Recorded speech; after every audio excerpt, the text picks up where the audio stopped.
According to the video, Apple is expected to launch 7 new products at its upcoming event in September 2026, marking a significant technological shift across multiple categories. The first major announcements will be the iPhone 18 Pro and iPhone 18 Pro Max, which will feature the new A20 Pro chip. This chip is built on a pioneering 2nm process that reduces power consumption by 25% to 30% compared to previous 3nm designs. This extreme efficiency allows Apple to shrink internal thermal housing and expand physical battery capacity, granting users an extra 3 to 4 hours of active screen-on time. Additionally, these models will introduce Apple's custom C2X wireless silicon, a low-frequency orbital transceiver that negotiates a direct link with low Earth orbit satellites to provide low-bandwidth web access even in complete terrestrial cellular dead zones like deep jungles or open oceans. The camera system is also receiving a massive mechanical overhaul by replacing digital portrait simulations with a true physical variable aperture on the main rear sensor that mechanically adjusts from f1.4 to f4.0. This is paired with an upgraded 24-megapixel front true-depth camera for higher fidelity video calls and spatial tracking. Retaining their current physical dimensions, these titanium-framed Pro models will debut in new color profiles including dark cherry, obsidian black, and a deeper metallic Sierra blue. The second breakthrough product is Apple's first-ever flexible display device, officially designated as the iPhone Ultra. Departing from the tall, narrow aspect ratios of competing foldables, Apple is adopting a wallet philosophy that features a wider cover screen measuring between 5.3 and 5.5 inches, making it function naturally as a standard smartphone when closed. When unfolded via a dual-axis internal gear system, it blossoms into an expansive 7.8-inch diagonal internal workspace. To eliminate the standard tactile crease, Apple designed a fluid dynamic hinge mechanism that pulls the flexible display substrate into a teardrop pocket when closed, while internal microplates spring upward when open to lock the screen into a completely flat orientation. To avoid visual cutouts on the flexible panel, Apple is bypassing Face ID on this model and reintroducing Touch ID via a high-density capacitive scanner built directly into the side-mounted power button. The iPhone Ultra will feature a dual-lens 48-megapixel rear camera array, a massive 5,400 to 5,800 mAh split-cell battery, and the same 2nm A20 Pro and C2X satellite chips found in the Pro lineup.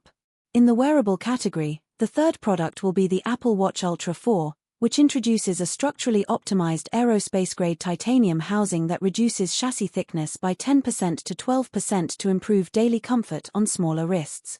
This refined exterior houses an upgraded health sensor matrix calibrated to a medical-grade precision standard, allowing the watch to penetratively read blood flow patterns during high-impact sports, instantly track minute atmospheric and altitude shifts, and accurately decouple ambient environmental temperature from basal skin readings.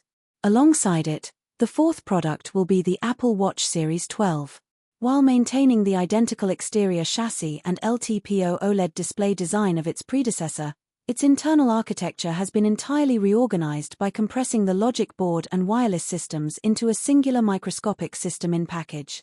The space saved by this component consolidation has been dedicated entirely to a larger battery cell, shattering the traditional 18-hour baseline to offer a native 30 to 36-hour battery life that allows seamless overnight sleep tracking without the friction of daily charging. For home entertainment, the fifth product will be a next-generation Apple TV 4K, which has reportedly been fully manufactured and sitting in distribution warehouses for months waiting for the rollout of tvOS 20. Moving away from the aging A15 Bionic, this updated streaming box makes a massive leap to the 3nm A17 Pro chip. This processor brings hardware-accelerated ray tracing to the living room, effectively turning the device into a microconsole capable of playing AAA games, while an integrated N1 wireless core provides zero-latency spatial audio syncing with AirPods, and the upgraded architecture introduces native HDMI pass-through for uncompressed multi-channel home theater audio. The sixth product, refresh-upped. It's the full-sized HomePod and HomePod Mini. While keeping their acoustic structures and mesh fabric designs exactly the same, Apple is replacing their internal processors with high-memory silicon designed to run a localized, downscaled version of Apple's large language model directly on the hardware.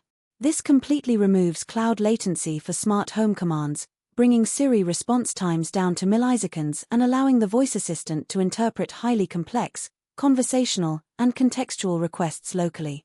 The seventh and final product slated for the keynote is the standard entry-level iPad A18, which is heavily targeted toward the education and budget-conscious consumer sectors. To keep manufacturing costs low and maintain its highly accessible price point, Apple is retaining the exact same external aluminum chassis, 10.9-inch liquid retina display, and landscape camera layout of the previous model. However, the internal specifications are receiving a massive generational jump by integrating the standard A18 chip alongside a mandatory 8 GB of unified RAM.